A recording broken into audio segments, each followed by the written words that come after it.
Welcome back to Taiwan Now Look. We have 3 young volunteers of this year's A.I.D. English teaching program organized by the Ministry of Education and the Commission of Overseas Compatriot Affairs. Jerry, you were 2 years in a row to be part of this program. Do you think there's anything that we can do to improve the operation of this program? I think that the training week, the 1 week is a little too long because most of the things they teach you don't really use in the classroom. So I think that could be a little shorter, and then the 2 weeks teaching could be a little longer because I think that the kids feel that it's a really short time too and they want to interact with us even more. So to make it into 4 weeks, I think training should be a little shorter than extend the teaching period. Yeah, Angela, do you agree with that? Yes, definitely. I felt like the materials they taught us during training, since it's exactly like my education classes, which is designed for long-term teaching, so the material is not relevant for a 2-week summer camp. So I felt like they need to adjust the materials that they are providing us to use in a 2-week period. How about the content of those seminars? Do you think there will be more specific programs that you think should be very helpful for your job in teaching? Well, definitely the training would be very relevant for my long-term teaching in the States. But like I said, it's not relevant for a 2-week time period because... What do you think is most needed in this training program? More of how to...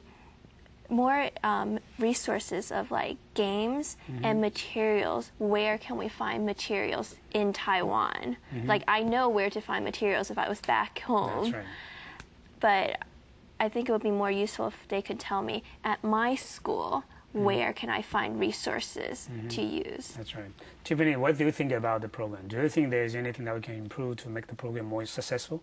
Yes, I definitely think like any program it's good to think about how to improve. But before I go into those, I want to sincerely express my gratitude for all the people who made this program possible because I know it was so meaningful for all the volunteers and it must have been so meaningful for our students. And I think there are many great things about this program. Just the idea of helping kids who normally wouldn't have had these opportunities and giving them I think most schools gave this program for free and because it was for lower income families. And so I think it was just so wonderful how they provided, like for the volunteers, they provided all our food, lodging, and it took us on a tour and we didn't have to pay for that, although we had to pay for airfare. And I think the program is really awesome, but there are some places that could be improved. I agree. The training, I think, could be condensed into 3 days instead of a full week because in the training there was actually a lot of extra time that was not really spent telling us how to teach. I think they had a whole week, so they started filling the time with even us playing some games that really we felt were kind of not appropriate for our age, and even we were singing some songs and doing a lot of things that were not necessary. I think they meant that we could get to know each other, but I think that time could have been used for teaching. I think 3 weeks for teaching minimum would be good, maybe 3.5 weeks instead of 2 weeks, because during teaching we felt very rushed. We tried to cram as much as we could every day, which made the students a little tired because they had to concentrate a lot each day. Made the teachers very tired because we spent from 3 in the afternoon, and I spent until like midnight most nights preparing for teaching. And so I feel like if we had 3.5 weeks, we could get to know the students more, have even more meaningful relationships, and have more time to teach them. And I think that another thing that could be improved is when they take volunteers for this program. I think we should the volunteers should know that it is intense and that they should come to this program only if they really have a passion to help the children, because I think some students came because they thought like it was an opportunity to get a free tour of Taiwan and an opportunity to volunteer, but they may not have had a passion to help the kids. And I think they were shocked when some of the teachers ended up with students who really had problems with behavior, who would be rebellious, who would even say curse words. They would use Taiwanese to say curse words because they knew we didn't understand. And some of the teachers felt like very disappointed and frustrated. And I think that they should just be told beforehand that it is a challenging program and to know that coming into it. That's a very good And I think that another thing on the that could help that problem is the students who attend the program.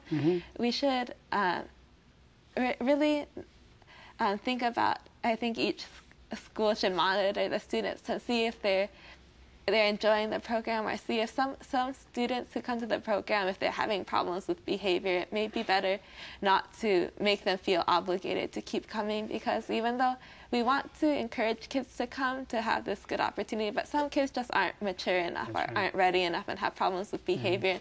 Those kids, when they act up, are actually frustrating the opportunity of other students, because sometimes the class would be so disruptive. I know for some classes that nobody could learn because there are people just fighting in class and yelling and running outside the classroom and jumping out windows. I'm not exaggerating. And I think that that could be remedied by sending some kids, if they really have problems, sending them home, and also I think having the help of the school administrators to actually have some punishments and consequences for some kids, because I think that could help. And I feel like the program just could be more organized. I think even in the tour, there were some times where like we were waiting and waiting to go somewhere, and I know it's difficult to run a program, but I felt like it was so precious that we could go to these historical places, but there's a lot of time wasted. That's right. Because I know it's a new program, but I think just organization and more efficiency in the program. So, Angela, any suggestions for the future volunteers? What should they do to prepare themselves psychologically and physically? Well, one thing I could think of that was very major was during training. Food-wise, be prepared of not being able to eat. Oh, really? Yeah, so like coming in here, I was not expecting that I would encounter problems as in like food-wise, but be prepared that food here is very different from what we're used to. That you might spend the first week eating just rice and fruit for a while. But other than that, I think it's just be prepared. It's a new environment. So just be flexible. The main thing coming in here is being flexible. That's How about you, Jerry? What kind of suggestions you want to give to the future volunteers? I think every volunteer teacher should bring like prizes or candy or something from the States to give the children an incentive to actually participate in the activity. Because if there's no reward, then no one's going to want to participate. So like you just Do you think that the Ministry of Education should prepare those, candies for you guys? I think we should be responsible for some part of the teaching, because I think the Ministry of Education has done enough already. So I think our job is to have things prepared before you come to this program. How about psychological preparation? I think, if you sign up for this program, you should be ready to handle kids and want to teach. But I think the main thing is just have some games, activities in mind, and some material that you want to teach in mind, so it would make the teaching part a little easier. What kind of, person with what kind of personality do you think that is more suitable for this kind of volunteer job? Finally, Tiffany. So I think that definitely having a passion for children or teenagers is very important, because I know some volunteers come because they want to, and other volunteers come because their parents think,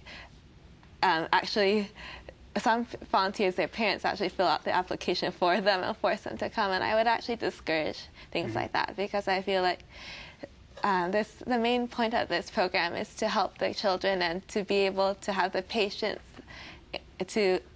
and to overcome frustrations and disappointments, because sometimes I feel like if you want to come to Taiwan just to tour, you should come for a tour and not for this, because I think that the qualities you need really love for the children and patience, and also it helps to not be, I think not to be afraid to just even even if the students at first they may not seem to be enjoying what you're teaching. That's right. If you, or even if sometimes your students may not be as respectful to you as you hope, but if you are able to just keep going despite that and keep caring for them, I think slowly you will see that like you can build a good relationship with them. It's just sometimes difficult because some of the students come from backgrounds where they have problems in the family. So I think if you think, I would encourage anyone who thinks that they can overcome those and still keep caring for the kids, I'd encourage them to do this program. Thank you, Tiffany, Jerry, and Angela. Thank you for your great job here this summer. Thank you. Thank you. Thank you. And thank you for watching Taiwan Outlook, and see you next week.